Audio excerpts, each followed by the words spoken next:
and welcome to Gamer Premonitions, Marvel's Spider-Man 2. If you've never watched Gamer Premonitions before, this is a podcast where we tell you things about upcoming video games using our gamer future vision. I'm joined by the usual gamer psychics, Bob Video Games from GigaBoots. My premonition sense is tingling. Chris Wolfhart. Shocker! And Dr. Aggro. With great precognitive power comes great precognitive responsibility. And I'm your host, Dan Video Games. We're each going to take turns telling you one thing coming in the brand new video game, Marvel's Spider-Man 2. We get 4 premonitions each, making for a total of 16 premonitions, so let's get started. Weirdly enough, seems kind of gaudy, but I, the host, will be going first. Dan, didn't you want me to read like a summary type thing? Oh, fuck, I forgot. Wait, this is like a weird role reversal because you're supposed to forget and I'm supposed to remind you what the hell has happened here today. Anyways, Chris Wolfhart, before we get started, please tell us, what is Marvel's Spider-Man 2? Marvel's Spider-Man 2 is the sequel to Marvel's Spider-Man 1. In this game, there are Marvel's 2 Spider-Mans. Play as Miles Morales and Peter Parker, who has recently been recast as the head of the Ron DeSantis campaign. Help Peter suppress the influence of the Black Spider-Man suit, which keeps trying to make him listen to InfoWars for some reason. Thank you, Chris Wolfhart. This is exciting information. I'm going to rush out right now and pre-order Marvel's 2 Spider-Mans. But before I do that, we need to let the audience know what is going to be in this game. And I'm going to go ahead and get us started. In his new position running the Daily Bugle, J. Jonah Jameson is going to be shilling a cryptocurrency to the masses in his newspaper so he can, quote, keep democracy alive. The irony of shilling crypto in a newspaper will be appreciated by both Spider-Mans. This whole event is a karmic balance because Chris Wolfhart wanted them to stop making him a parody of Alex Jones. And that means yeah, I would actually be quite upset by this. Yes, this is literally just to stab you. I will never forgive Dan Slott. I'll start calling him Spider-Man's Anthony Burt, which is already a true statement. Oh, no. I'm sorry. Sometimes the monkey's paw curls, sometimes the whole damn monkey curls.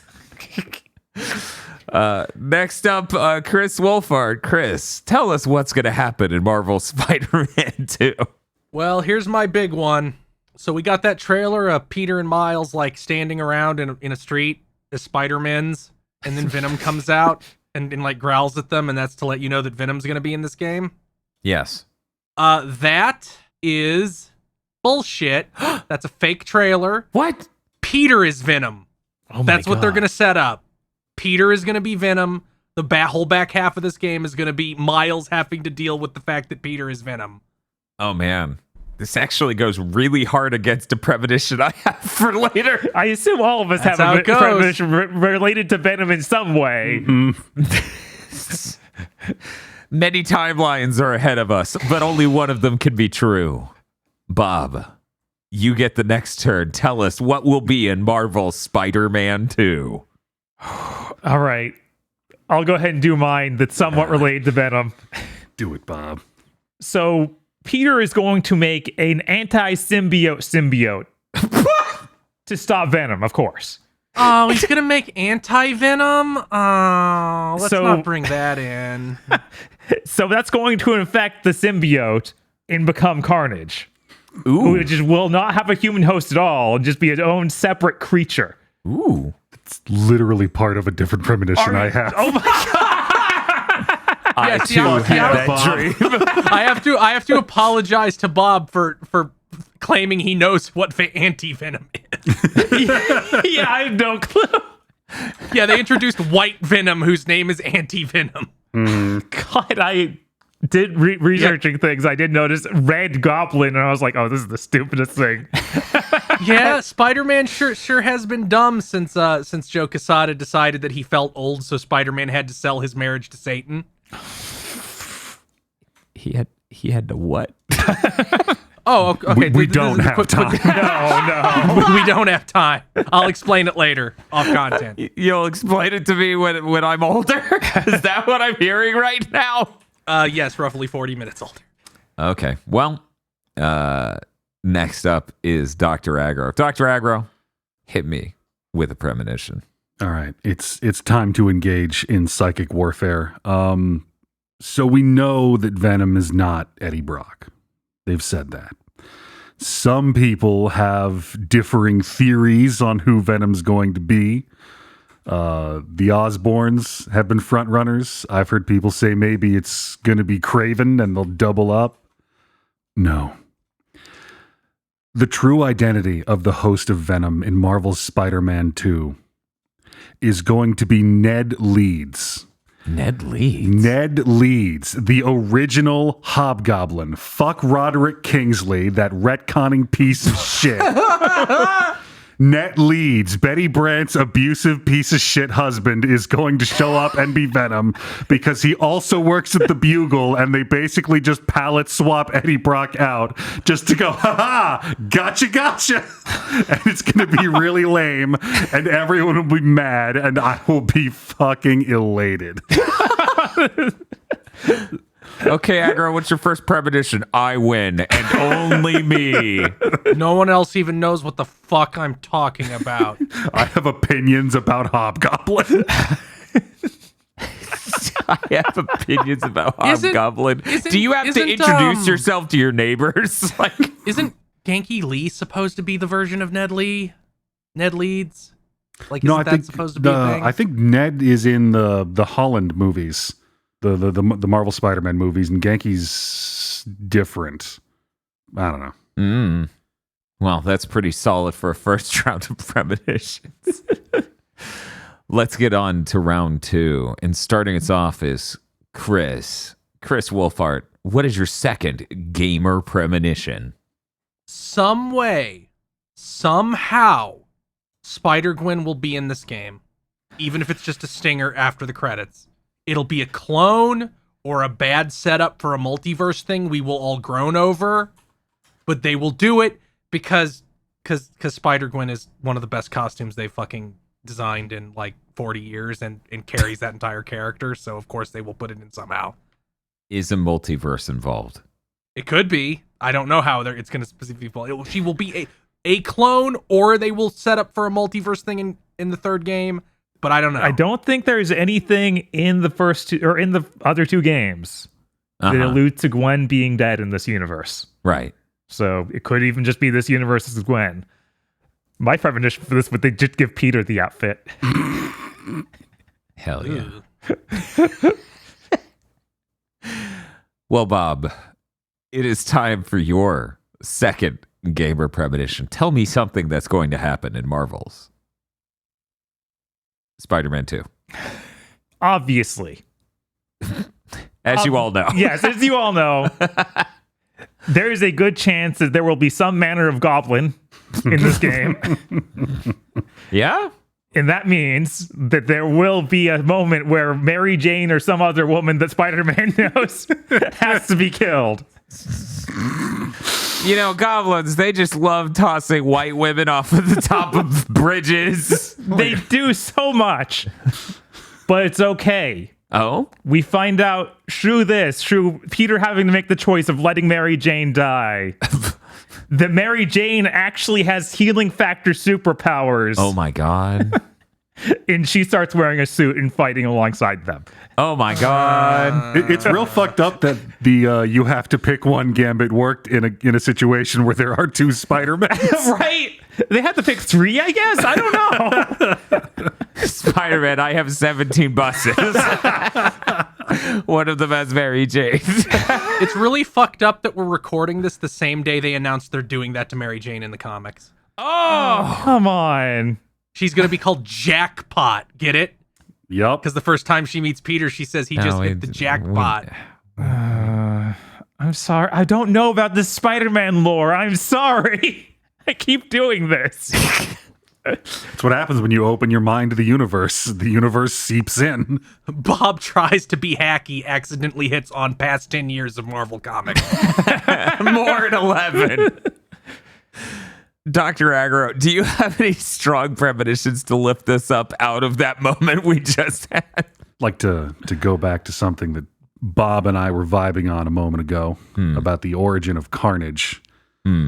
Cletus Cassidy is going to be a volunteer at Aunt May's Feast Center. He will be post-drug addiction, getting his life right, volunteering.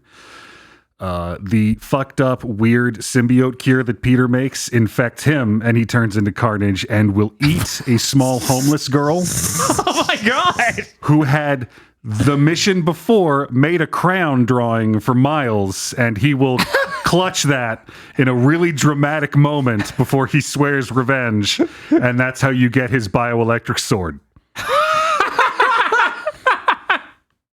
Wow. Just wow. It's a lot. A lot of pathos. So much pathos. I feel kind of bad here, guys, because part of what we do on Gamer Premonitions is telling them, the future. But to some extent, the future is spoilers, and I feel a little heavy-hearted as I have to tell people the ending of the game. In a post-credit sequence, Miles will be lamenting the death of Genki. Pete tells him he can take all the time he needs to mourn, but Miles says that it's okay. He's ready to get out there and fight for a better tomorrow for people like Genki, who are prejudiced against for being furries. And that's when Peter says, well, that's great. I want you to meet someone I've been talking to. And he turns to a laptop and it has Beast from X-Men on it. Smash cut to a title drop. Spider-Man and the X-Men. 20 million copies sold. Oh my god! Why is it always Beast? Why would it's because it's always Beast? Because it's Peter. It's always. You think anyone else from the X-Men's interested in talking to him? Dude, they You're swing fair. that laptop around. I see his face, and they hit the da-na-na-na-na-na, and I just scream myself to death. I don't know. Considering how white Peter is now, I think Cyclops would be interested. Yeah, it's just Cyclops. Oh, but God. would Peter want to talk to Cyclops? I don't. They met at he's an so white unrelated now. event. Oh yeah, Yeah, it was don't in wanna talk January. that's cool. That's really great. Just sort of naturally making some social connection. That's really great. Just two powerful guys hanging out. But yeah, no, that's going to be a really great moment for making sure that Xbox will never win when they announce the X-Men Spider-Man game. Shit's going to sell more than Tears of the Kingdom. Well, that's the first half of our premonitions done, meaning we're moving on to round 3. Bob, we're going to get you to start us on the second half of these. What is going to happen in Marvel Spider-Man 2? I think this one's pretty simple. Does it involve Beast? No, it doesn't not involve Beast. Surprisingly. All right. But Spider-Man, Peter Parker, will at some point lose the black suit. Obviously. Sure. So he's going to need to replace that gameplay-wise. So he will have made a nanomachine suit that does all the same exact things, but is now sick and blue.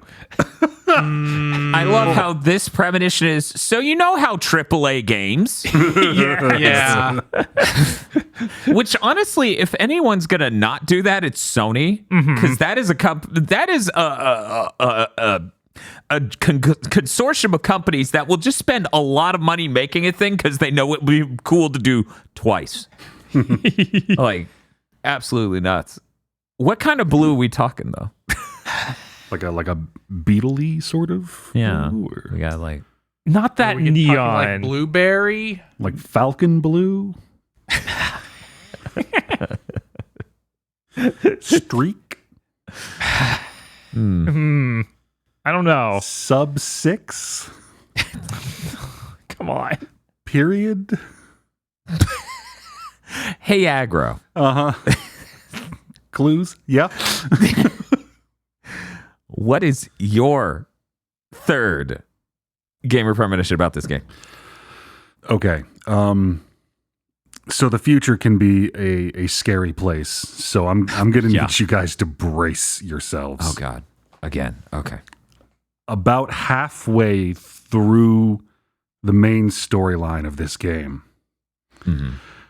original face Peter Parker is going to show up.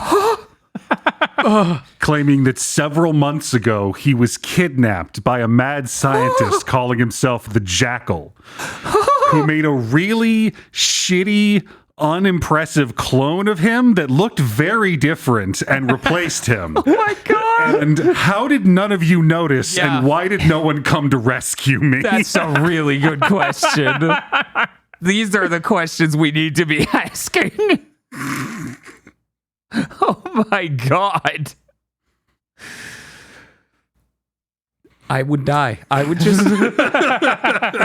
Before the cutscene could finish, the moment he says one syllable, I'm hitting the PlayStation button. I'm putting it into rest mode, and I'm just going to go for a walk. I'd be like, oh, they're based, actually. Like, no, it turns out the clone emits a pheromone that makes you not question it. Oh my God. Man, they really nailed the Marvel writing. God, that's actually something that Jackal would do. He's such a fucking freak. Right? But then when, like, old face Peter Parker and the clone get too close, their pheromones interact and they have to fuck.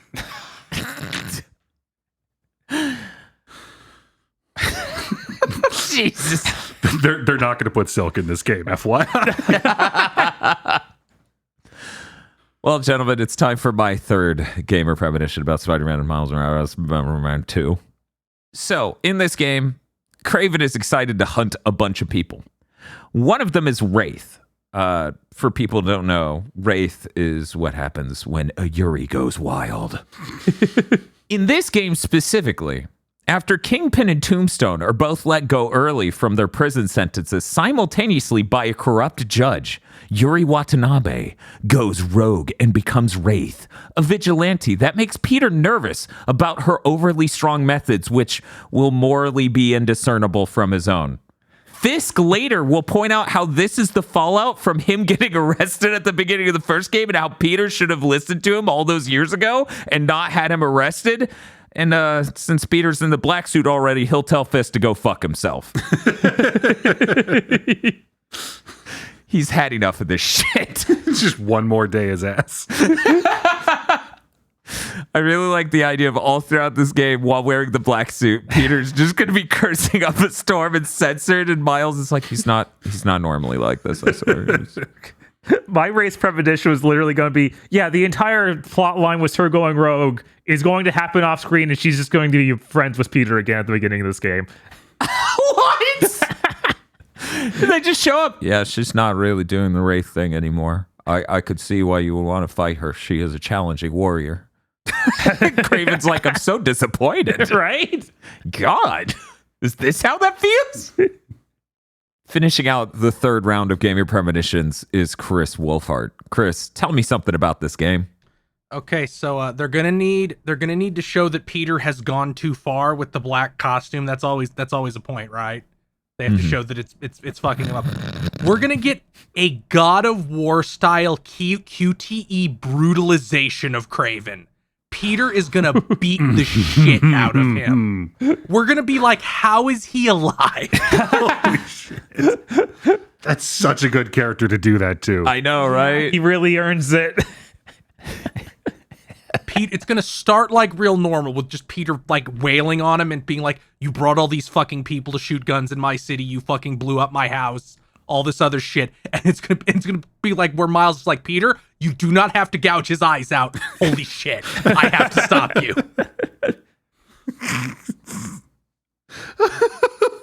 No, I really want to see Peter Parker tear somebody's eyes out.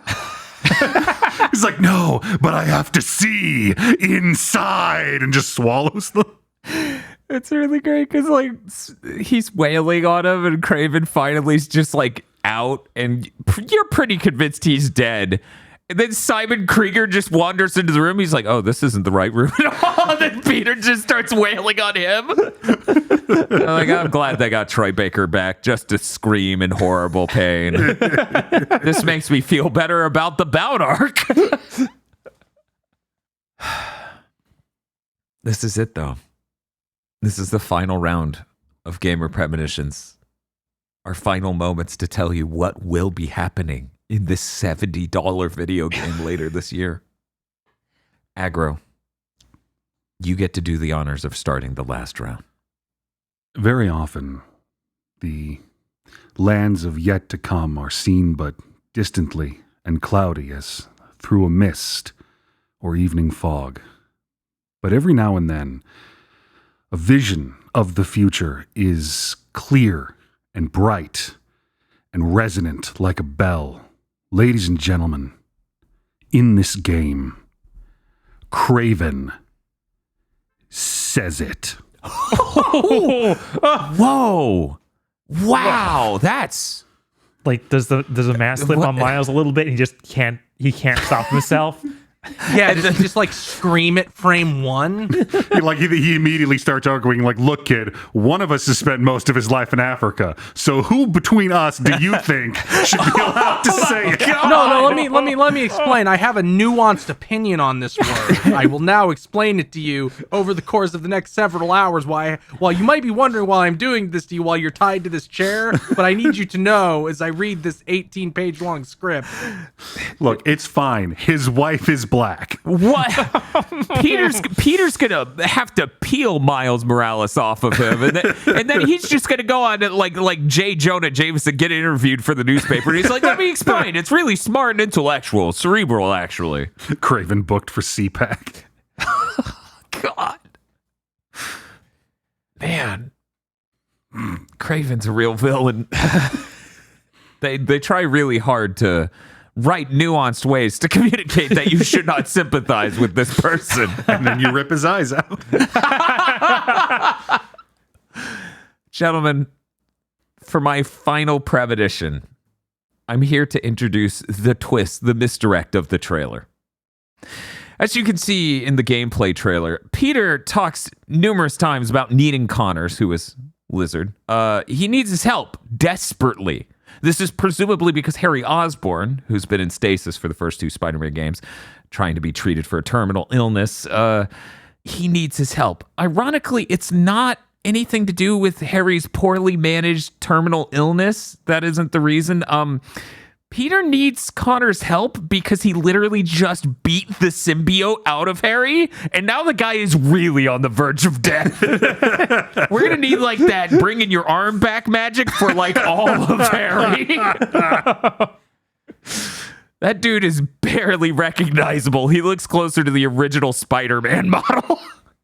You hear they recast Harry? Mm-mm. Huh. They did not think it matched up enough, so that guy is not playing Harry. I don't even remember what Harry looked like in the PS4 game, so I guess it doesn't matter. Yeah, they were like, I look old, I guess. It's like, oh, I feel bad for you. Yeah, I didn't even remember seeing him. I just remember hearing lots of voice logs from him in the first game. Yeah, I think he was in like one of the pictures. Yeah, he's in pictures, right. and he's also in the tube. Right. The goo Yeah, but tube. in the tube you can't even really see him. He's like, And then he has a looks big face 20 mask years older on than and- Spider-Man for some reason. It's me, your childhood friend. Yeah, they're recasting him. Anyway, Chris, what is your final premonition? they're gonna start on the path to make Norman Osborn the Green Goblin, and they will take he already looks like as close to Willem Dafoe as they can make him without it causing legal troubles. But they're really gonna sell it when he starts to do the voice. Like, it's not even going to be gradual. It's like, all right, good night. I'm going to go to sleep. Yeah, it's gonna be like that. It's great because this Green Goblin will be weirdly aware that he's in a video game and just talks in video game one-liners and stuff. He's like, "Are you ready for round 2?" Like, what are you doing? Okay, I'll show this here because I don't want to burn it on one of my premonitions. Plural? I think you have one left. Right? The Green Goblin gas is going to make him grow extra arms. Why would you do that? And What, Norman's like- going to have to hide them in a cutscene. What the fuck?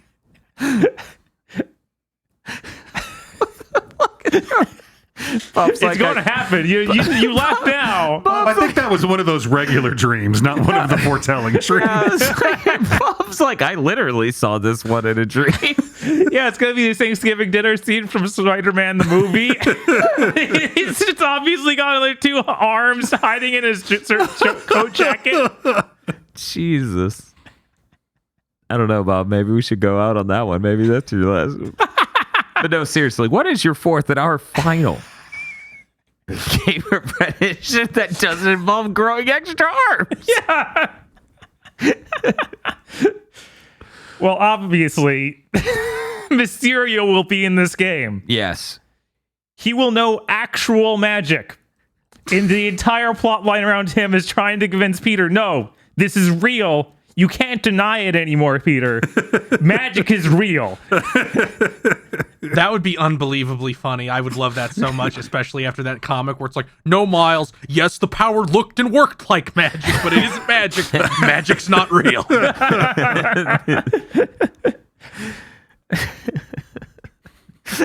Black suit Spider-Man destroying magician shows.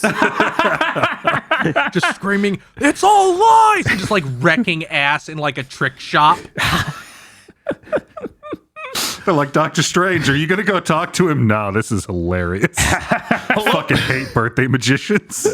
Hello, I'm Penn, and this is Gillette. And then Peter punches a hole through both of them simultaneously. But our whole thing was revealing it was fake. Why, Spider-Man? Why'd you betray us? Spider-Man, we were going to show you how the trick was done, and now you'll never know. He fucking does that thing where he spins the guy around like he does like the vertical spin and slams them into the fucking pavement, but he does that to Chris Angel. That'd be really good. The mind freaks no more. Well, that's it for this episode of Gamer Premonitions. I'd like to thank all of our gamer psychics for bringing it this time, and thank you for watching. This show, like our other podcasts, is made with a ton of time and top-tier equipment that improves sound quality and production speed. The GB Podcast Network is only possible with viewer support, so if you enjoyed it, then please head on over to patreon.com/gbpodcast today and check out our tons of exclusive content and the hit movie, Isolation 119.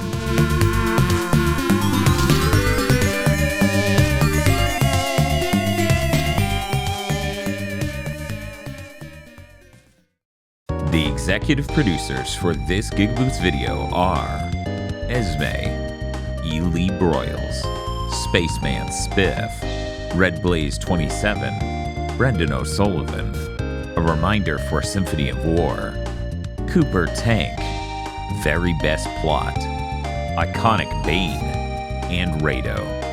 Thank you very much to our executive producers. And also these guys. If you want to become an executive producer or normal patron, head on over to patreon.com/gigaboots today.